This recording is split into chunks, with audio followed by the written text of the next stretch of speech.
Hello there, commanders, and welcome to Total War Arena Chinese Guides. As you can see here on their main website, they have what they call a strategy center. So, well, let us read it. They even have Sun Tzu the Art of War guides. That's how they brand them. So let's check them out. Total War Arena Sun Tzu Art of War Terrain. Well, there is an entire chapter, I think, dedicated to the terrain in the Art of War. So let's read and see if it lives up to the original. The epic war strategy competitive online game Total War Arena will be launched on September 23 without deleting files. In this brand new world, you can be the commander of the 4 camps of Rome, Greece, Carthage and Barbarians, leading your army to battle on the battlefield. If you want to win, you must not only have an in-depth understanding of your commander's skills and the army, but also use the terrain of the battlefield to allow the army to exert greater combat power, thus to achieve greater results with lower consumption. There's a dot and an exclamation mark. I don't know how to do that. With lower consumption, yes. It is very important to consume less. Okay. There's some cool screenshots. I wish they could share those with us without those, you know, Chinese thingies, which is just a pure screenshot, nothing else. Understand the terrain and win the battle with less effort. To understand the mystery of each battle map in Total War Arena, you must understand the terrain in the map. Usually, the game will set a favorable terrain in the center of the... excuse me, what? Usually. I would say occasionally, and usually it is the other way around. For example, Germania. For example, Rubicon. For example, Teutoburg Forest, the worst offender. For example, Hadrian's Wall. For example, Oasis. Well, I've lost my track of that, but yeah, there are many maps in Total War Arena that put favorable terrain right next to where people spawn, and then shit terrain for them to fight for in the middle. Luckily, the capture points sort of fix that problem, but I would just rather see a better design map, like Gergovia, for example, where there is actually a very good terrain in the middle that you have to fight for, because that gives you an advantage. And now it also gives you a capture point. Right, so that should be a cool addition rather than fix the problem that is Total War Arena map design. Continuing on, and both parties can travel to the arena at similar speed. That's another one of my issues. For example, in the maps like Passage of Augustus or Teutoburg Forest, there is that concept of opposite spawns, where one flank for the one team has more spawn points, right, and the other flank for the other team has more spawn points. So in case of Passage of Augustus, it is your left flank that has more spawn points and your right flank has less or fewer. So that it is also reversed for the enemy team. It's also their left flank and their right flank that is stronger and weaker respectively. And then you have that concept of a winning flank. But then the terrain is different, and then the rewards are also different. And one are better than the other, so unbalanced map again. So that is my another issue with map. If they bring it up so confidently, where yes, there is the favorable terrain in the center, it's like, nope, you're wrong. You can also travel to that favorable terrain at similar speed. Nope, you're wrong. So, yeah. There's that. Like Passage of Augustus, right? You have the watchtower in the middle, but the team that has fewer spawn points there, it has closer to the watchtower, that is supposed to be, you know, the equalizer, which it really isn't. Right, and the team that has 4 spawns instead of 3 on that flank has further travel to the watchtower. So that's kind of bullshit. But let's continue on. Let's get to actual guide material in here, because so far they're just only stating something that should be facts but isn't. I mean, that is the game design that you want to have, but you don't. Continuing on. If you can occupy the area, it will help your teammates go to support you in time. Well, more or less correct, yes. Similarly, you can also start from the area to support your teammates. I think something is getting lost in translation here. The area controlled by you and your opponent at the beginning of the battle determines how many resurrection points you have in the initial stage. Oh, you just have 3 at the beginning. Depends on how you define the initial stage, but okay. Defending one's own resurrection points and destroying the resurrection points of others to reduce the opponent's supply capacity is also the top priority of the battle. Yeah, but you know, that also sounds to me like the guide to the new game mode rather than the map to the actual terrain. When I think terrain, I mean like forests, swamps, tall grass, all that stuff, like hills, giving you the height advantage, which doesn't really exist, but still. I mean, in terms of vision, it does. Somewhat. Continuing on, maybe we'll get to the actual terrain. In the areas of the battle between the two sides, there are also some areas of extremely narrow roads. Okay, that's the actual terrain, yeah, the corridors that, you know, different cliffs form, or just literal roads inside a city in Salerno, for example. Usually you can effectively defend incoming enemy or disrupt their attack rhythm as long as you occupy these areas of the opponent, of the map. Well, yes, if you occupy a narrow road you can defend, but okay, yeah, maybe if you're a noob you cannot see something that obvious, so I can give them that.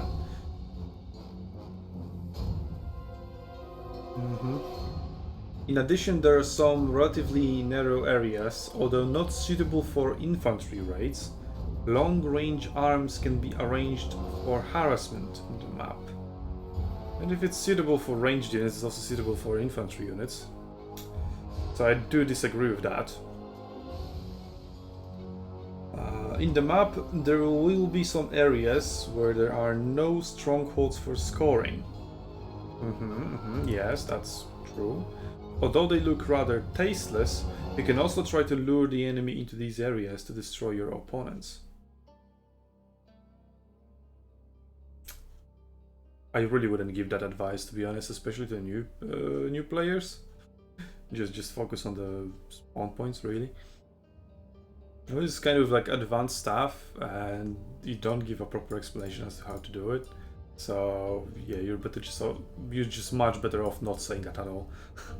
Especially with that guide, and it is aimed at new players. They're just saying like, maybe, hey, try to explore other areas on the map, but I'd rather see that as avenues of surprise rear attacks. Like for example on Thermopylae, which is here on the screenshot, right? You can go all the way above around the temple and then attack the enemy spawn zone from behind with cavalry, for example, right? That's an option. But trying to lure the enemy in there, you would need to do that, for example, with archers, right? It was like, hey, come here and get some free archers, right? You're a cavalry player, you want to do that. And it's like, haha, surprise, there were actually spears in the forest right behind them. But if you do that, well, that takes a lot of time to actually walk there, so yeah, don't recommend something like that to new players. Present as an avenue for cavalry, and that's it. That's the most you can do. Okay, continuing on. Finally, there is often a part of the area in each map which belongs to the area that has not obvious advantages and disadvantages for both sides, and the marching distance is relatively long. You can choose whether to occupy these areas according to the actual situation to get a better view. Yeah, obviously.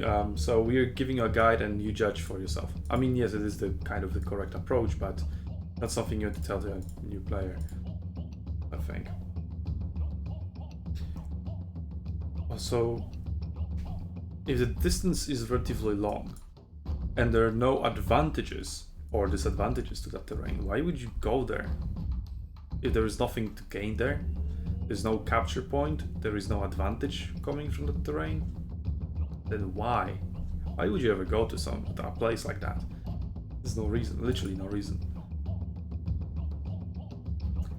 I mean, if it's short, like for example, I don't know, the center of Thermopylae, right? It's just symmetric. And the descent is close, so you can go there, and then fight for there, and there's actually something to occupy there, the point C. So there's that.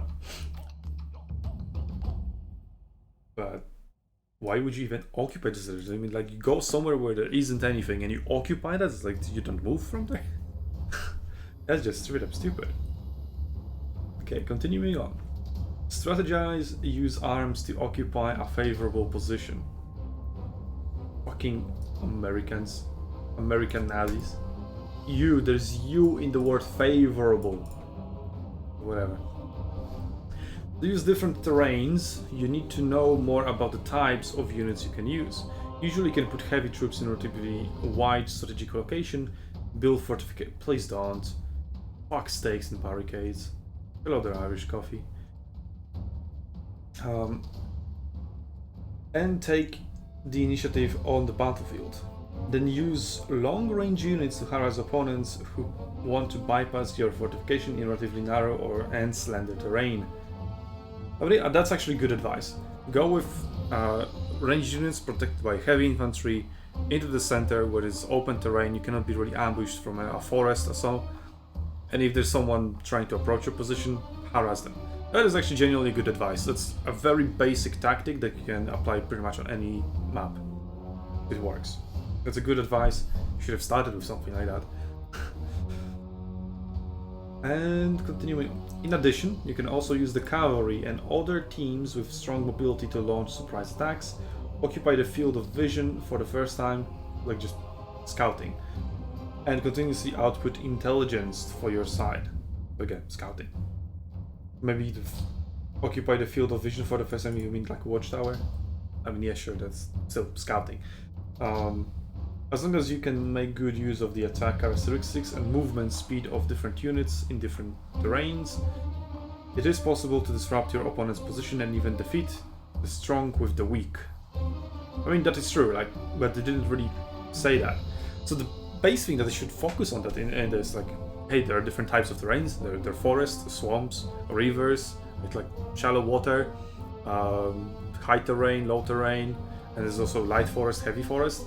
And there are different units that, you know, have different advantages and disadvantages. For example, everybody will be slowed down in the forest, but heavy infantry will be slowed down more than light infantry. And while heavy infantry suffers melee penalties in forests, light units, such as barbarian units, actually get bonuses to melee statistics while in a forest. So you should start with that. If you're talking about terrain, that's literally the first thing you talk about, where heavy infantry go to somewhere where it's open, which, well, they did, right? But like no forest, no nothing really. Can be really surprised.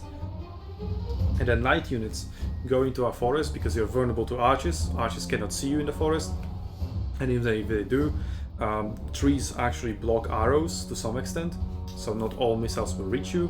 And also, if they shoot from the forest themselves, they also have lower range, lower damage, and everything. And there's nothing of such sort in this guide at all. So yeah, I do rate this guide a solid 2 out of 10. They got 1 point or 2 points for actually giving here good advice. Apart from the don't build fortifications. Fuck fortifications. So 1.5 out of 10. I can barely play on 23rd of September. 23rd, not 20. I can't even say that. 23. It's 23rd. Why is the release day on a Wednesday? Because. They do ask me. How do I know? Doesn't really matter if you can play on the opening day. Hi there, Amma. Continuing on, the terrain system brings more unpredictability and strategic depth to the lower arena. Well, that's true. You can also get a completely different combat experience in each battle. That is also true. With the arrival of the non-deleted files on September 23, the lower arena will send you 7 brand new real historical battle maps. Oh, they're not brand new. As long as you understand the area where Dazi is located in different terrains in each map for the first time, you can win more than your opponents.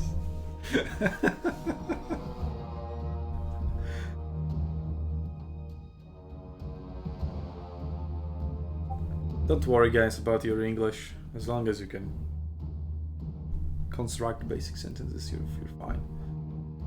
I mean, I've really learned English in like 2 years. I knew the basics, but my English was absolutely horrible.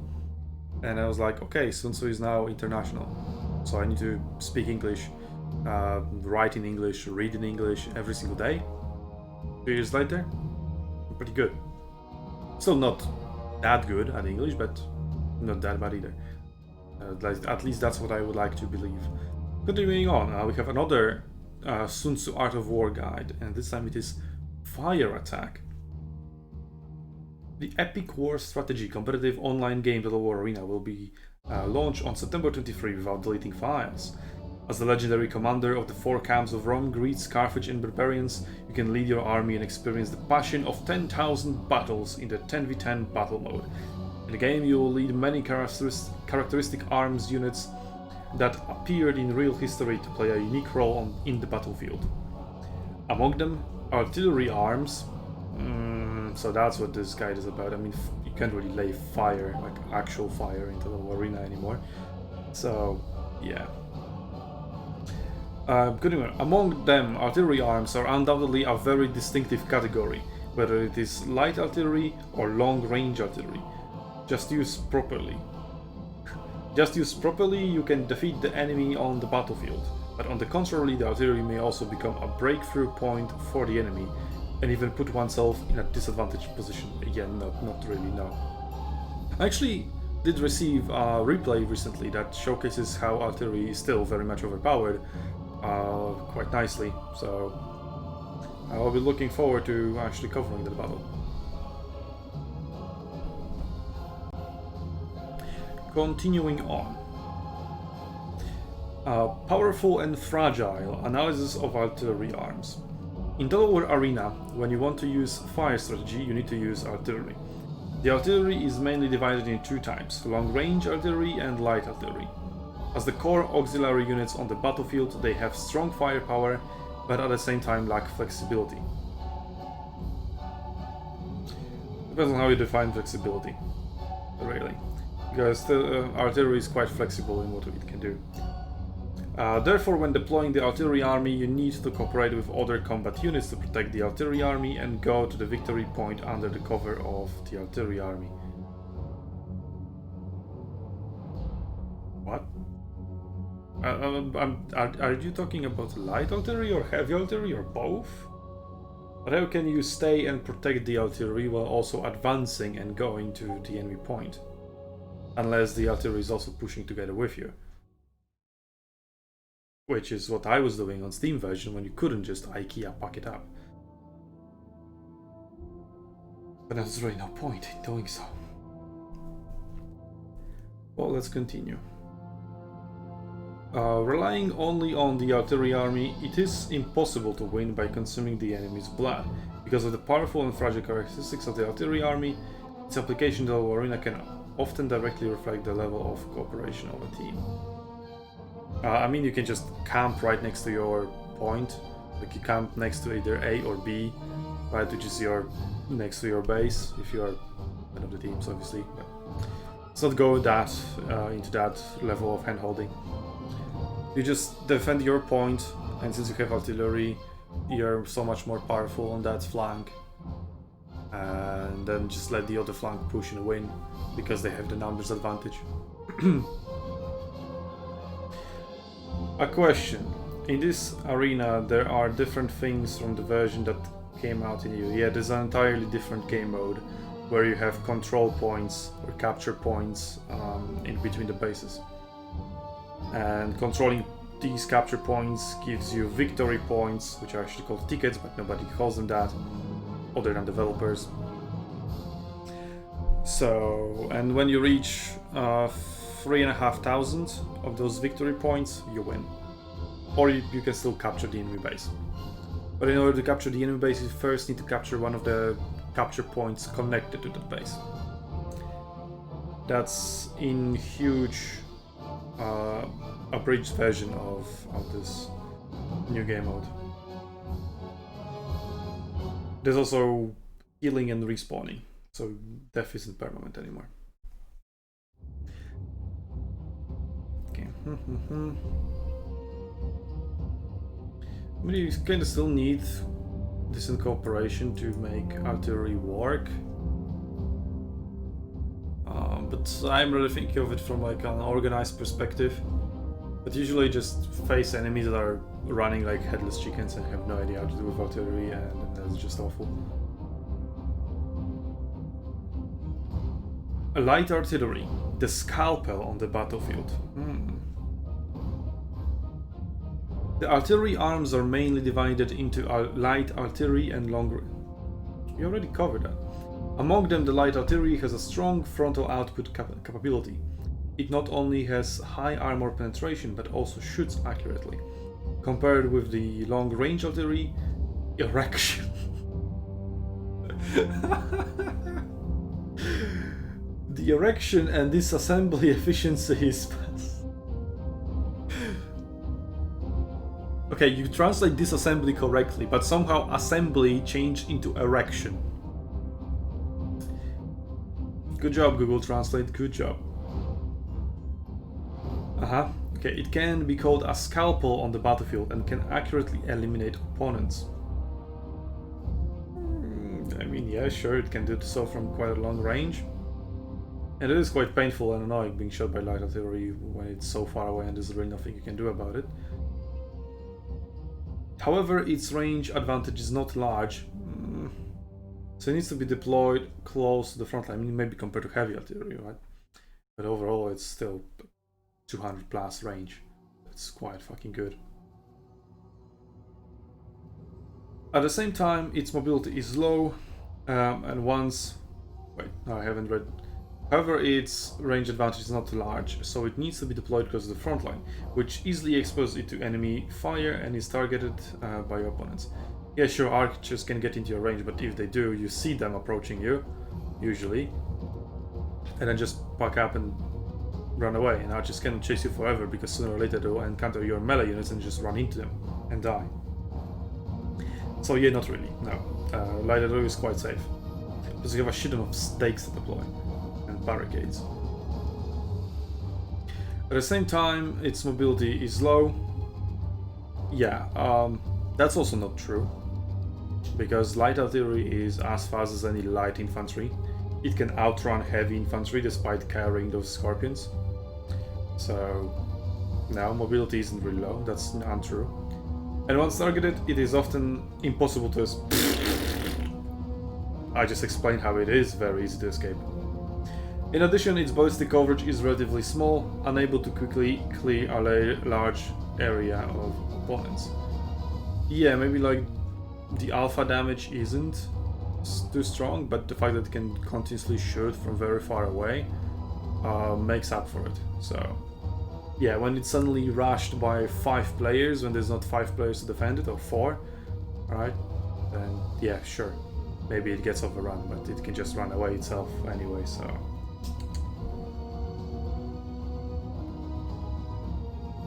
What you're saying here is like maybe it should be, but it isn't. So again, kind of like in this guide.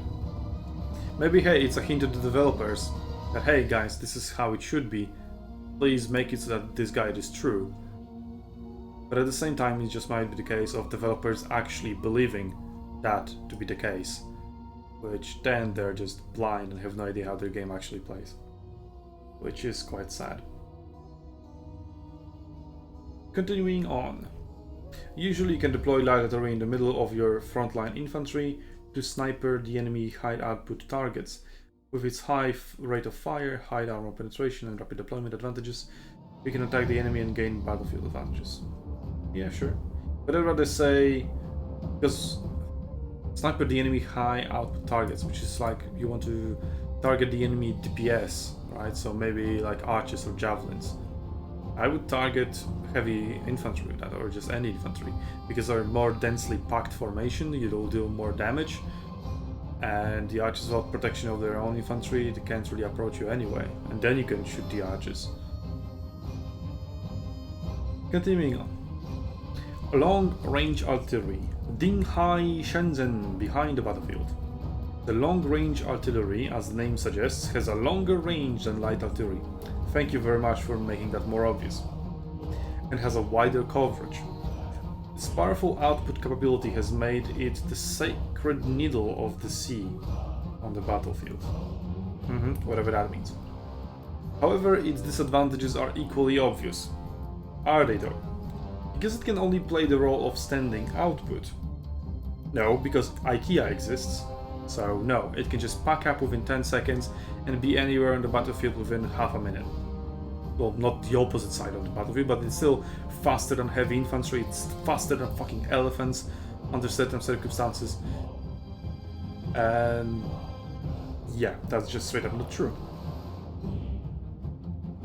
So the disadvantage that is equally as obvious is not a disadvantage at all. And the developers will like to believe it is. Because it can only play the role of standing out, it's not easy to be targeted by the enemy, but also unable to quickly transfer.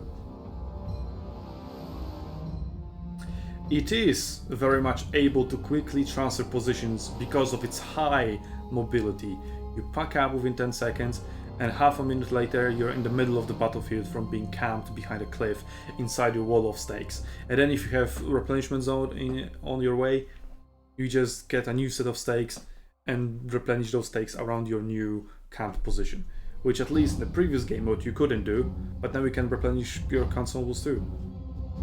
So it's way worse than it was before even. And they keep buffing stakes and they keep buffing artillery for some reason. What? I thought we were done with wargaming. What is this? Well, continuing on. In addition, low accuracy. God damn it. Low accuracy. Low accuracy. That shit can just right click your unit that is at the edge of your range, moving, and hit that mobile target at the edge of its range, reliably, shot after shot after shot. That's not low accuracy. Not at all. And you don't even need any skill to do that, you just right click. Because right click is way more accurate than actual manual aim, which is how it used to be during Steam days. You had to manual aim in order to hit something that was moving, and the right click just wouldn't do. And even if the enemy was stationary, manual aim was still better. Sorry, that's just a load of bullshit, this entire paragraph. Disadvantages, yeah. No, they don't really exist. Also means that it may also accidentally injure friendly forces. I mean, yes, it does. But since it's only one rock, it's a coin flip. So when there are two units fighting each other, one friendly, one enemy obviously, and you shoot that, you have, let's say, 50% chance to hit the enemy, and 50% chance to hit the ally. It will be like 40-40, and then 20% that it will land straight in the middle and hurt both units equally. Let's say that way. So yeah, it's kind of like a coin flip, but you don't have 20% chance that the coin will actually stand on its side. But it is still a possibility. And it turned into a heavy artillery round. Who the fuck? But yeah, that conflict mechanic is absolute tragedy. And friendly fire dealt by heavy artillery should be reliable by making it shoot multiple rocks. We'll get to that later at some point on my YouTube channel. Maybe in the form of a podcast.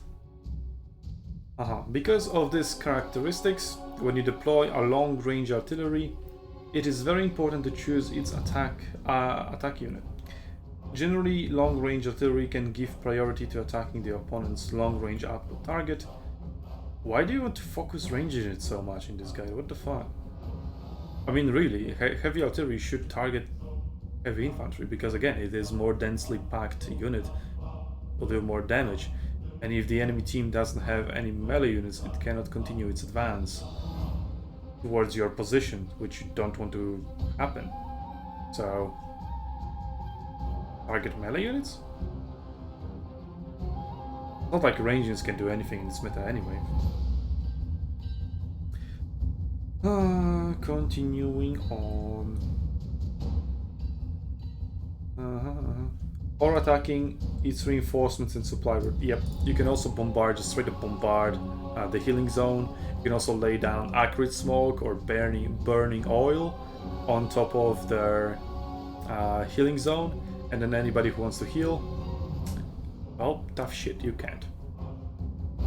It's just like laying down scorched earth, but for much, much longer and much more reliably.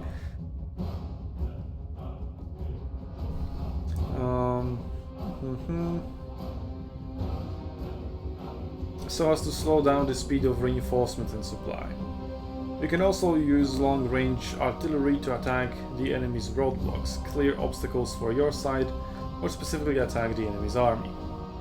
Yeah, see, that's very flexible of artillery.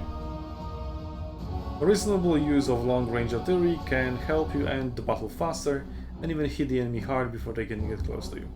Yeah, it does really hit hard. And yeah, from very far away. Heavy artillery is absolute bullshit. That's the conclusion of this guide. And the other conclusion is that the developers have no idea, or whoever wrote this guide has no idea how artillery plays. I mean, maybe he does, but you just wanted to hide the fact that, yeah, the mobility is absurdly overpowered. So, yeah. Or maybe he just lacks imagination of how people can use that. As I said, we'll get to heavy artillery at some point. I think we're just gonna do our entire podcast about heavy artillery. So 2.5 hours of just ranting about how bad it is. The various types of troops in the war arena allow you to work out the most suitable tactics according to your preferences. Artillery with powerful output capability, true, is the core combat unit of fire attack tactics. After the war arena goes live on September 23, without deleting files, you will learn more about these units more intuitively and use them to compete with other players on the battlefield for dominance. Hooray! Please don't. Please don't use heavy artillery or I will hate you. I hate every single heavy artillery player. Restore the true history to the war arena. Featured arms Greece. So this time it's not a guide. In Total War Arena, which was launched without deleting files on am I Canadian? Without deleting files on September 23, Greece is the most attractive of the 4 camps.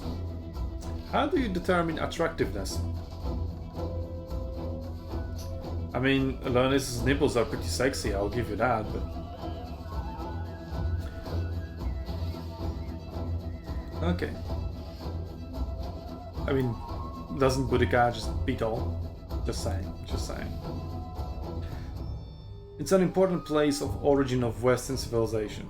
The political structure of the city-state system gives it a wealth of arms, and many famous generals have been born from it. In the game, you can lead your army in 4 identities as Alexander of Macedonia, Leonidas of Sparta, Metaiade of Athens, yeah, Miltiades, and Cunane. Cunane of Macedonia again. The combination of the Greek characteristics army and the commander's skills will also enable both sides to play the greatest role in the battle.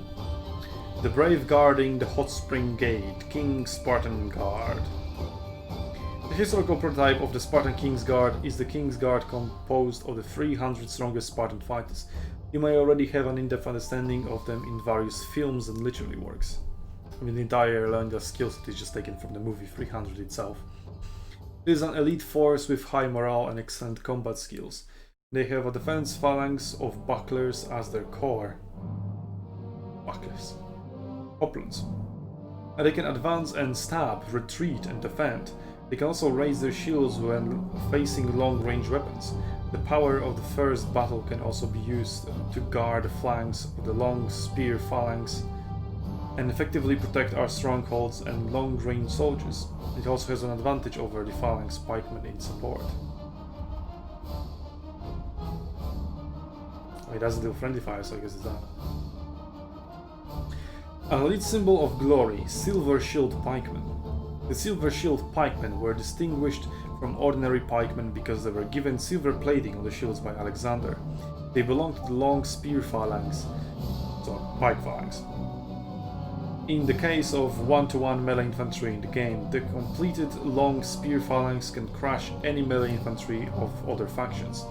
But at the same time, a lack of maneuverability, spin to win, low efficiency of marching support, extremely fragile flanks cannot be flanked, and the rear cannot be rear flanked. Nope. No, if you start just your phalanx is so all over the place that flanks are just not detected somehow. It's just phalanx magic. I mean, pike phalanx magic. The actual spear phalanx isn't that bad. You can just also just back your ass against the wall, like literally just start grinding your ass so that your flanks don't exist.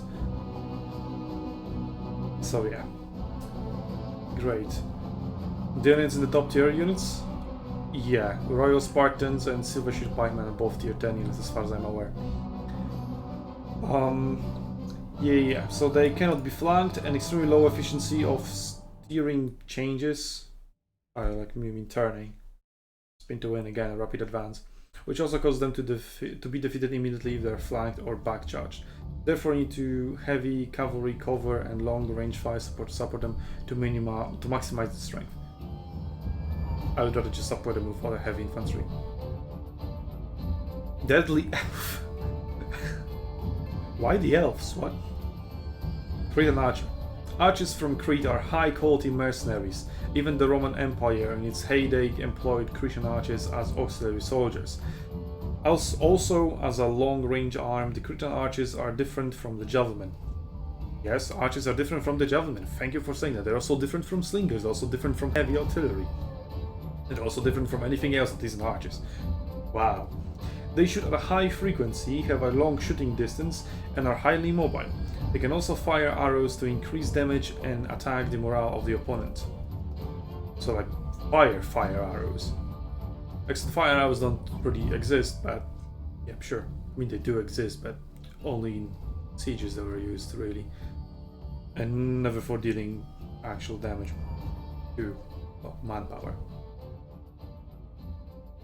If you want to watch more about why fire arrows are close to useless in most cases, watch Link the Beja's video. He has a very good video on fire arrows.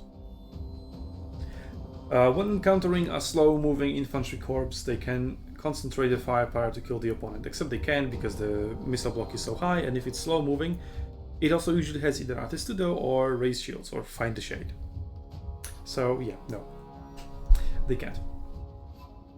When encountering a slow-moving, I mean, just the fact that Leonidas and Germanicus are so powerful, and they also have access, coincidentally, right, to abilities that make them invulnerable to any ranged fire from 270-degree angle.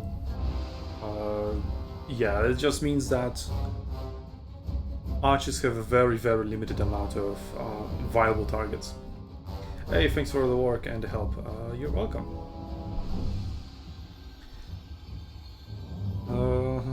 When encountering a medium-range javelin, they can also kite them, but the lack of defensive capabilities is also their weakness, and they can only play more roles under the cover of infantry and cavalry. True, and then nobody protects them. I mean, archers are so fucking shit and bad that there's no reason to protect them other than just to stop them making them feed XP to the enemy cavalry. So I guess that's a good incentive in its own very twisted way. The Emperor's direct line, Greek cavalry. You're not going to call them Hellenic cataphracts? Well, I guess they're both just sort of synonyms, so I guess lost in translation. This is a spear shock cavalry established by Alexander, absorbing the experience of the Eastern Empire. Yeah, so those are cataphracts. They're usually composed of nobles who have a close relationship with Alexander. Therefore, they are well equipped and have a sense of honor and receive systematic combat training. This is a shock cavalry unique to the Greek faction. Not...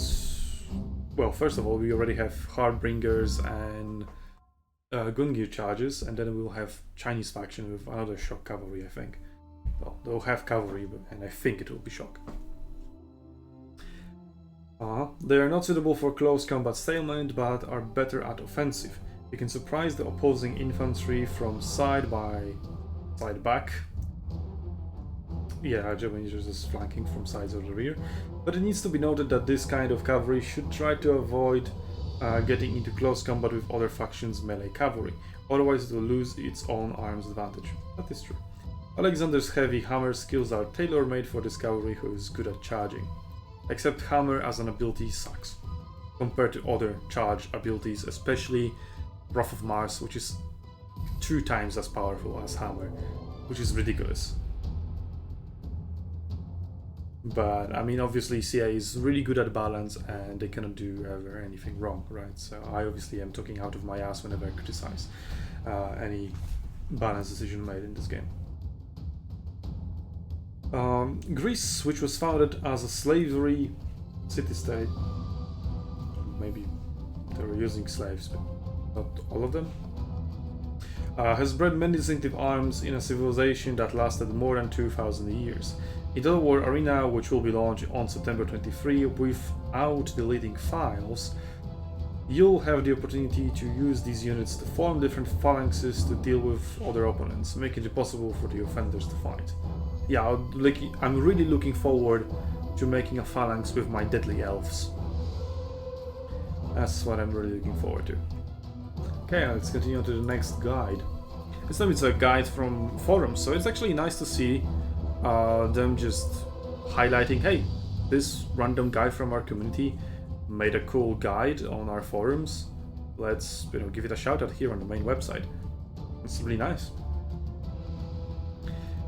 Service soon. Total War Arena beginners must read. Oh, therefore, since I am such a noob, I definitely must read this. The public beta of Total War Arena is just around the corner, and 2 internal betas of several days have been carried out before.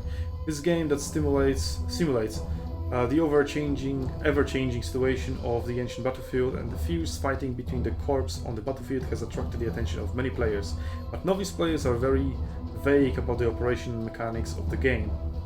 And it's a good intro. And it's actually surprisingly well translated as well. Which is, when someone writes an article like on an official website, they will usually use like proper official language, let's say. And then you would expect a guide written on a forum to be in a more casual language, which then is much harder to translate, especially by a computer translator. But it's a pretty good translation. Even if they're grouped with friends to encircle and suppress the enemy, sometimes it will happen that the players can beat more but less. Yeah, I think something here was lost in translation here. Okay. In fact, this is caused by players not understanding the game mechanism.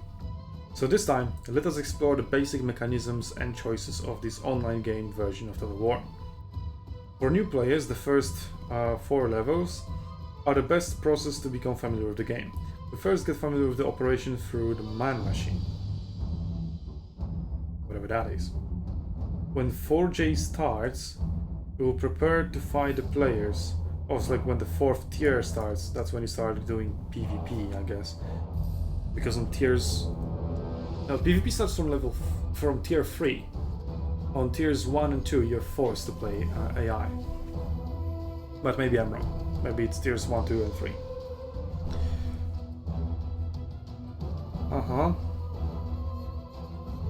When tier 4 starts, we'll prepare to fight the players, but if you don't have it in the early stage, if you make a good choice and enter the player confrontation, it will be very difficult and the game experience will be poor. Therefore, our suggestion to novice players is to familiarize themselves with the game through the methods we recommend, and then play with the curious races and generals when they are more proficient. So first of all, let's talk about the selection of the camp. I mean, sometimes really, if you're a beginning player, fighting against other clueless beginning players is easier than an AI that more or less know what it's doing. So if there are no like good players in the battle, you carry your ass against AI, you may actually lose. And then, I mean, if you play against players, there's always a chance that your team doesn't get a good player and the enemy team does get a good player, and then that good player will just absolutely obliterate everyone pretty much and just, you know, carry the entire battle, which does ruin the experience, right? Especially if you face him directly. So yeah, there is some truth to it, but I don't really know what percentage of such battles are, because, well, I'm one of those good players, so what I like to believe, so I don't really know about that. But hey, maybe you guys, either in the comments, since I will be uploading to YouTube, or even now in the chat, can tell me how you feel, how often does a battle like that happen on low tiers when a good player carries the entire battle and potentially ruins the experience of those who he faced. It's not like his fault, but yeah. I mean, sometimes there are just straight up smurfs that play on tier 5 all the time. Russians. But yeah. Continuing on. So first of all, let's talk about the selection of the camp. The lineup that is more suitable for novices is Rome and Greece. Yeah, I do agree with that. Yeah, if I were to recommend a faction to a beginning player, I would say start with Roman infantry or Greek art. No. I mean, you can start with archers, because archers are so fragile and you'll just get charged over and over and over again if you don't really know how to play them. And then Hoplite Phalanx is also quite difficult to maneuver. Like, you really need to know your phalanx, how to use it properly in order to be actually efficient. So yeah, in the end I would just recommend Rome. Just Rome. Just pick the fucking melee infantry. Even javelins work, because they must stick close to combat, must stick close to allied melee infantry, so they'll automatically be better protected just by that fact. Still not really recommended, just play Germanicus infantry. And to be honest, you can play melee infantry, barbarian melee infantry, because it's faster. So sometimes you can just run away from those pesky Germanicuses and other Leonidas's or something. And you do have more options on the battlefield than if you are a heavy infantry. So yeah, I would actually recommend you just pick up sword infantry. That's the easiest thing to do, easiest unit to play as if you're an absolute beginner. And then try expanding your repertoire as you go, if you want, right? Some people just love sword infantry and stick to it and make it their main. Continuing on. The Roman lineup is a relatively easy to operate camp in the game. First of all, the Roman general Germanicus is a standard Roman infantry general who needs time to explore the gameplay and mechanics in the early stage. This is a very good novice general, and in the middle and late stages of the game, Crus Germanicus. The barbars you recommend for new players? Yeah, I do recommend barbarians for the new players. Actually, both cavalry and infantry. Yeah. Well, in the Rome, I do recommend infantry, and only like 50-50 recommend javelins. So actually, I would recommend barbarians. As surprising as it may be, I do actually recommend barbarians. Germanicus is also a must-have option, so it's a good choice for many players who are completely inexperienced and want to come steadily. For the arms, it is recommended that you bring 3 teams of Roman infantry. Attentive players will find that there is a plus sign under the arms. This plus sign is to add supplies to the arms you wear. We suggest you bring wood.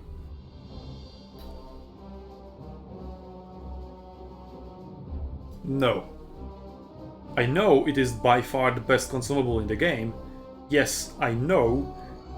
But stop telling people that, for fuck's sake. We don't need more stakes on the battlefield. It just ruins the game for everybody. I mean, for the enemy team, right? But if both teams bring a shit ton of stakes, it just ruins the game for everybody, literally. Fuck stakes. The wearing of supplies can increase the advantage in hand-to-hand combat with enemies. Stakes are one of Rome's unique defensive props in the game. They can protect our long-range units from enemy cavalry units, even from literally everything. They can also be deployed on the frontal battlefield so that the opposing infantry, cannot go around to our side and behind. For the purpose of a defensive formation, here is a brief instruction to the role of wooden stakes, and we can tell you more about the strange and unpredictable usage of wooden stakes in the future. It's literally just introducing wooden stakes, like indoctrinating new players into being the stake tards of the arena community. Ugh. Fuck this person who wrote that guy, really, like, what are you doing? I mean, you're giving genuine good advice. Fuck you for doing so. Ugh. Ah, man, no. You were doing so well until you mentioned wooden stakes. I mean, I also disagree with recommending Greek infantry or Greek archers to beginner players. That's not for them. I mean, you can get away with phalanx, right? Because it's still just melee infantry, but phalanx is quite hard to operate properly, and it is too much to handle for a beginner player.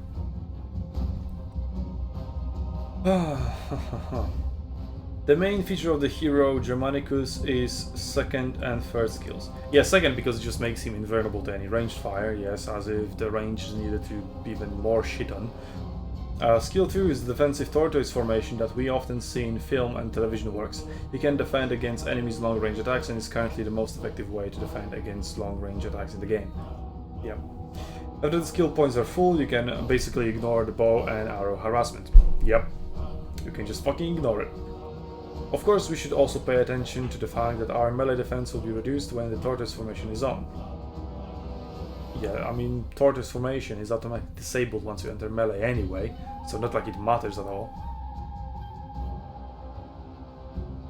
We must be careful not to be attacked by enemy infantry or cavalry at this time. Oh, because it disables automatically. What the fuck are you talking about? 3 skills are very simple and easy to understand, that is. That is, the attack power of our troops will be greatly increased after the enemy is engaged, and the effect will become higher as the pickup time increases.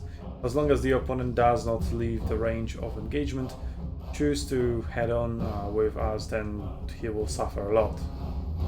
Yeah, that was broken English, but we've got through it. Of course, this skill is very long because of the long cooldown, so it is very particular about the timing of release. We try to release it when the opponent has no way to get out of the war, or be surrounded by many, as as to maximize the use of this skill. Many novice players don't know the abnormalities of Germanicus skills, so they find that they can be Germanicus more or less, so Germanicus is a very good choice for novice players.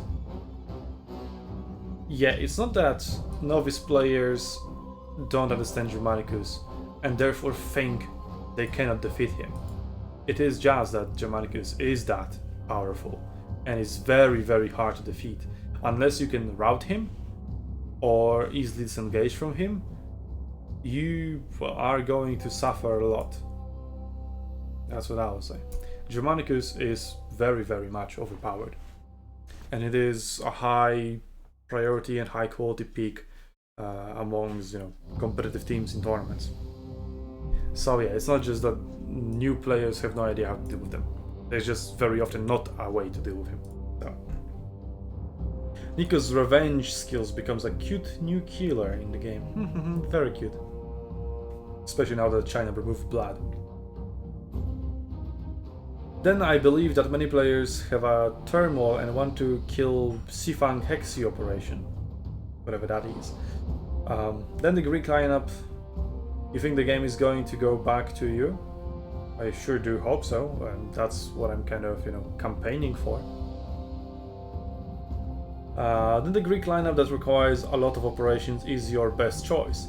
This is also my favorite camp, but you don't have to worry about it. What? That's so random to say that.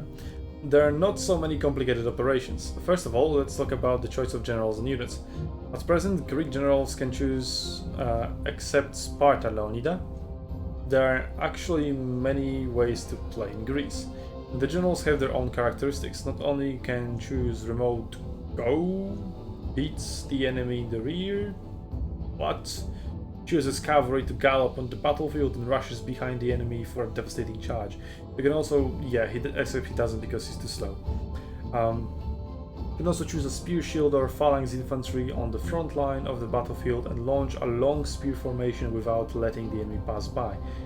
In front of, yeah, I also wouldn't really recommend pikes to new players because, yeah, you kind of really need to learn how to abuse pikes to make pikes effective. Watch the podcast. What podcast? Podcast, sorry. A postcast. Yeah, there is Sun Tzu podcast where we talk, literally the topic is how to bring the war arena back to the West. So you can watch it there. There's a 2.5 hour podcast and there's also a half an hour video that kind of summarizes the podcast, or rather one of the topics, which is what we, the community, can do. Because then the main topic of the podcast is actually what CA needs to do to make Arena a success once it's back. So yeah, we just focus on that video on the how we as the community can bring it back. But yeah, it is a very much two-side deal, as I mentioned in the video, where Creative Assembly wants us, the players, to play the game, but we, the players, want to play the game that is actually good. So CA, if they want us to play the game, they need to make the game good, and if we, the players, want CA to bring back the game to the West, we also need to show CA that we are still very much interested in it.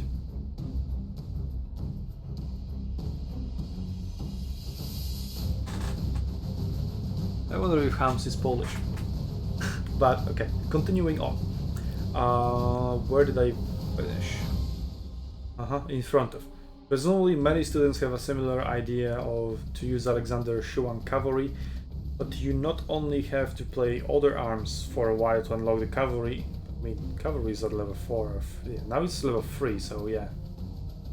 Cavalry starts at level 3. It used to start at level 4, now it's level 3 for tier. And you will find that you're completely successful if you have no actual combat experience. No? What? You need to have some sort of experience to know that you cannot just attack melee infantry frontally without charging, because that's what many beginning players do. So yeah, you do need some combat experience. The other part is mobile experience package. Therefore, it is recommended that you first use some conventional options. It is more recommended to use a standard Queen Kunane to bring 3 team bows. Yeah, I do not recommend it, especially not in this new game mode, because archers are so vulnerable and also can deal friendly fire, which noobs, yeah, they ruin the reputation of friendly fire, right? Because friendly fire is a very good, efficient tactic that they keep using all the time, but because there are a shit ton of noobs that deal bad friendly fire, then there's a stigma within the community that they start thinking that every instance of friendly fire is bad, which it clearly isn't. So yeah, noobs, please stay away from archers. Not only will you ruin your experience because you'll constantly get charged by enemy cavalry, you will also ruin the experience of others because of your bad friendly fire. So play other units before and then pick up archers if that's something you really fancy. But only pick up archers if you really have a party that you can play with. Otherwise, going solo as archers, totally not recommended, because random people will very, very rarely defend you. If you're playing alone and are afraid of being unprotected and have a certain confidence in the operation, you can bring 2 bows and 1 gun shield. Yeah, don't do that. No. Don't. It's a guide for beginning players, and you're telling a beginning player to bring 2 different types of units at once. Like, they cannot handle one single unit type, which they play 3 units as 1 unit in a blob, and they can't even handle that, and you tell them to bring 2 different unit types. Even the best players cannot handle 2 unit types properly, most of the time. Because Arena is a very micro-intensive game. So recommending something like that to a beginning player, absolutely bad idea. Kanana is a standard archer general and can also wear melee units. Apart from pikes, not really. Their spearmen just suck. Miltiades in the Linus is much better. Even Alexander is much better. Well, Pikes she does well with because rapid advance. And then Cavalry she does also okay with because rapid advance. It's basically because rapid advance. But I just bring... Oh, they also Slingers, right? But that's not too melee. Anyway, continue on. It is recommended to supply bow and arrow with bandwidth arrows. I do not recommend that, just bring the passive, which are used to increase the burst in a short period of time. The number of wild arrows will also be refreshed after resurrection or replenishment. You can add an Archimedes statue to increase the range. Yeah, that's what I recommend. The choice of gun shield depends on personal thoughts, since we bring gun shields mainly to protect the long range units we carry. I recommend bringing supplies to increase defense and morale. The broad arrow is the winner in the long range in battle. How about just having longer range and shooting while the enemy cannot shoot? How about that? But I guess it is for more advanced players that can actually duel all the range units efficiently. You know, shooting, dodging, moving between volleys, etc, etc. Which for the beginning players is not really a good idea, but then again I just said in the first place, the beginning players shouldn't pick up archers at all. But yeah, if you're just standing there in a blob and you have broadhead arrows while the enemy doesn't, then I guess you do win. The Queen's skill 1, Flying Shoes.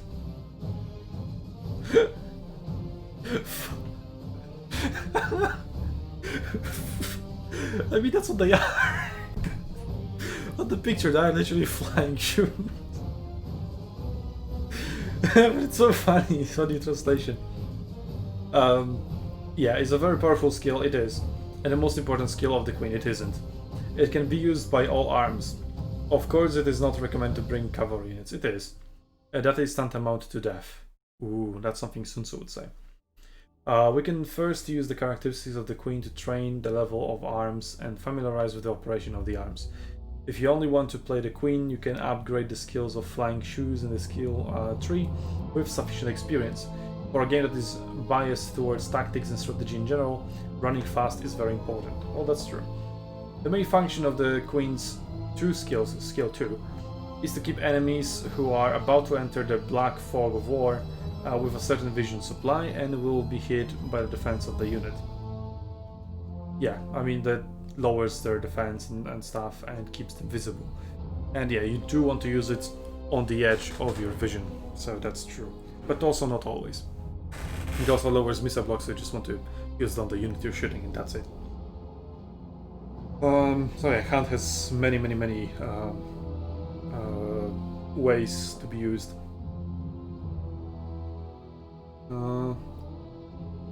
The free skill 3, is to greatly increase the archer's rate of fire, but at the same time reduce the armor piercing damage.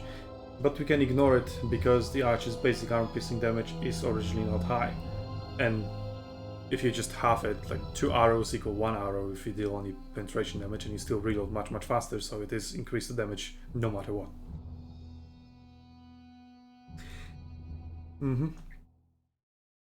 And the skill is mainly used to attack enemy remote units. And the long range units' metal book is very fragile. It should be noted that the slingers can't use the skill, everyone needs to see clearly. Yes, please very clearly see that. Veteran players with this skill are commonly known as arrow rain, and a high shooting point is really like rain. I prefer the rainbow. Caesar rainbow, that was something. Arrow rain can provide archers with a large rate of fire in a short time. Finally, it is recommended that everyone try to team up for the game, that is true. So that you can communicate with your friends or teammates and assist yourself in some tactical operations and choices. Due to the characteristics of the game, you are not familiar with the game's mechanics and operations in the early stage. It is difficult for a person to complete a tactical operation, and he is born to deal with his comrades into the enemy camp, or covers his teammates to prevent anyone from crossing himself and attacking him, which is exactly what this game wants for everyone to experience. This issue of the novice teaching is here first, and later we'll talk to you about selection, gameplay, and operation of each general and camp in more advanced content. Like he's telling you to like, comment, subscribe for more episodes in the future. The overall a good guide, but a little bit misguided as well. Like, you really don't want to recommend Phalanx and Arches to new players, because Phalanx is very complicated and Arches are too fragile and also deal friendly fire, and that's a huge problem to the low tiers. So I would just recommend sword melee infantry in whatever shape, right? So Germanicus and Barbarians, because Carthage unlocks it at tier 4 to 5? Anyway, they unlock it later, right? So just, it's not entirely a beginner when you're already reaching tier 45. So either Germanicus as a starting commander, or what is the starting commander for Barbarians? I think Arminius, right? Yeah, Arminius. Arminius swords are fine. Obviously Vercingetorix would be better, but not that much better. So swords of Arminius are completely fine. And yeah, just roll with that. Learn melee units that way. Use Barbarian Cavalry because it's the fastest, and you can use it since tier 1, which is also really good and really important as a beginner player. You get used to the cavalry that way, and then once you understand you know, archers and hoplites through interactions with them when playing other units, that's when you pick up your archers and your phalanx. And also recommending stakes, well, it is the correct thing to do because stakes are absolutely overpowered. But that's not the part where it was the stake part. I don't know, but fuck stakes. Don't encourage it. I know it is the best thing to do, but really, don't. For the sake of our community and less toxic gameplay. Let's continue on. Total War Arena Cavalry General Skill Analysis. Oh fuck. I don't have these translated. It's just talking about their stats, comparing them. Weakening effect 3, strengthen the effect. It just really talks about charge mechanics from what I can see.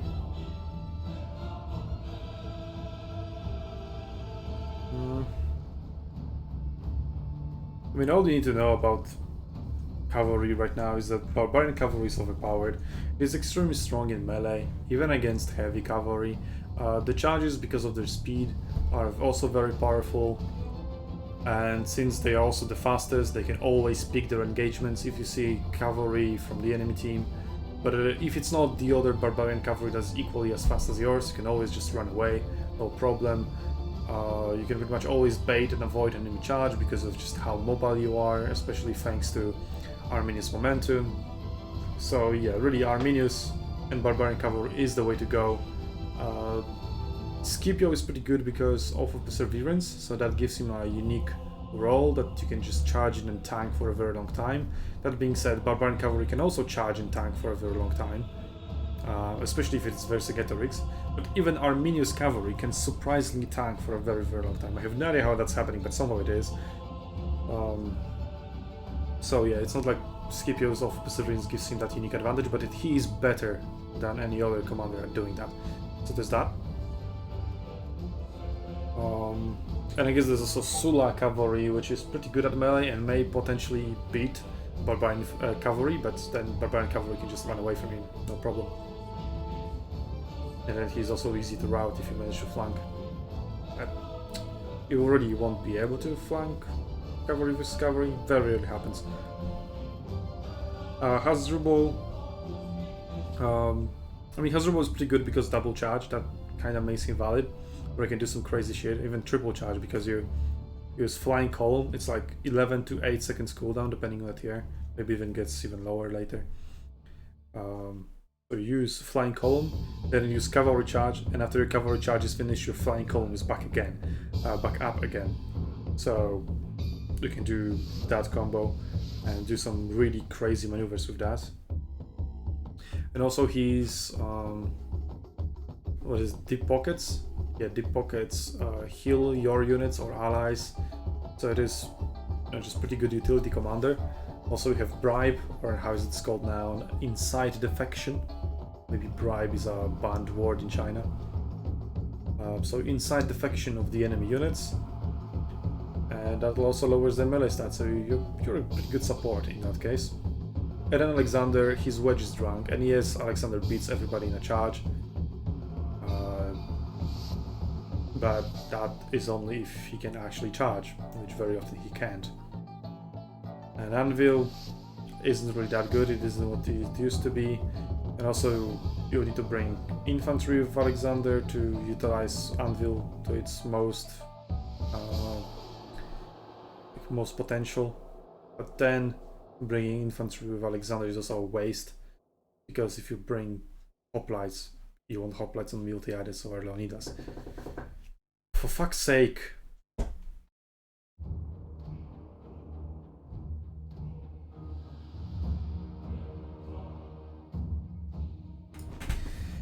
I love getting interrupted.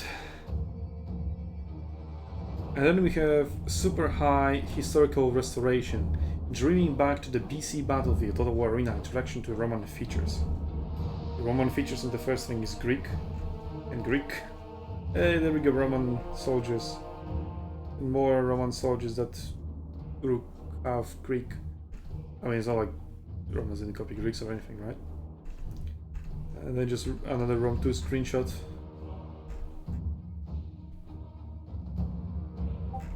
But I guess it just covers the history of Romans, rather than how they play.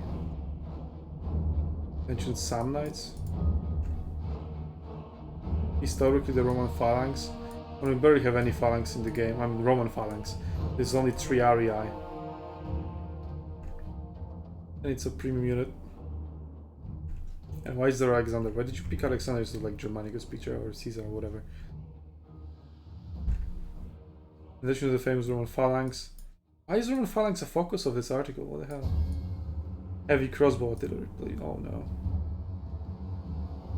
Well, anyway, that's it for this stream and this episode on YouTube, I guess, because I'll be publishing it to YouTube after streaming it here. So thank you guys for coming to this random Total War Arena discussion, or rather mostly a monologue. But hey, if you wanted to ask anything in the chat, you could have, and when you did, I answered. So yeah, these... I mean, this really isn't a guide. This one is probably an interesting comparison of charge skills and cavalry commanders, but I would need to read more deeply into that to actually figure out whether or not this correct. Yeah, he mentions the healing here, but it's Arminius. I mean, as I said, all you need to know is just bring barbarian cavalry because it's overpowered, and ask C8 to fix it, I guess, if you're so nice to actually do that. And then this guide, yeah, it is pretty good, I'll give it that, but has some mistakes and misconceptions. Then this is just talking about Greek units at tier 10, not really anything guide-like. And then these guys is just an absolute meme where developers or whoever wrote this article doesn't understand heavy artillery. And then this is a terrain a guide on how to use terrain, which barely mentions any terrain types at all other than open spaces. So yeah, it doesn't really mention forests, doesn't mention tall grass, doesn't mention anything. Well, it mentions like narrow corridors, so I guess there's that. But yeah, it's a 2 out of 10 guide at best. So yeah, they didn't really do a good job. Well, maybe it'll be better in the future. But for now, I have to go. So thank you for watching. And on YouTube, check out the links in the description below to help us bring Arena back to the West. You know, friendly fire, that subscribe button, etc., etc. If you're on Twitch, I guess all you can do is the follow button. We are not affiliates yet. We haven't reached that point. We need to stream on 7 different days first to do that. So I guess I'm contributing now to that goal. And then you will be also able to subscribe on Twitch. But yeah, that requires money, so I do not require that of anyone. But yeah, please follow. That would be very cool. Okay. With that said, I'll see you commanders in 3 days on arenas battlefields. When you're watching that, I don't know when I will publish it on YouTube. But I will see you then there anyway. Bye!